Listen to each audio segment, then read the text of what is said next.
So dito guys, meron ako nakalaban na naka Hunter x Hunter skin. Kaya ang sabi ko dito, uy naka Hunter x Hunter skin din siya. At niyabangan ko siya dito, tinanong ko kung makakapalag ba siya. At sinabihan niya ako baka skin lang daw yung malakas sa akin.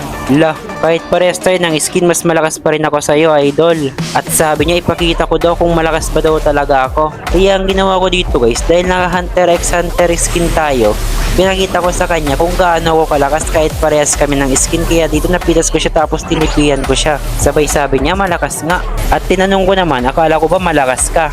Ipakita mo. At dito guys, nakita ko binubuli niya yung kakampi ko. At syempre bilang isa kakampi, handa ko siyang ipagigante. Kaya ang nangyari dito, napitas ko siya sabay tipe.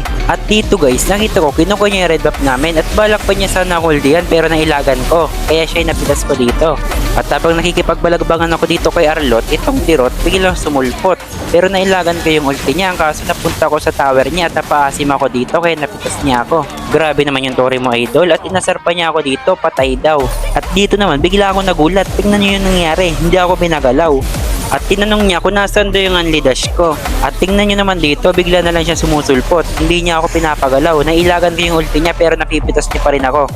At dito naman guys, habang hinahabol ko siya nang biglang, ay gag!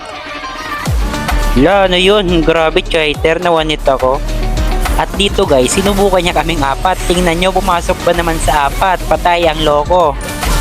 Walang malakas sa apat, idol.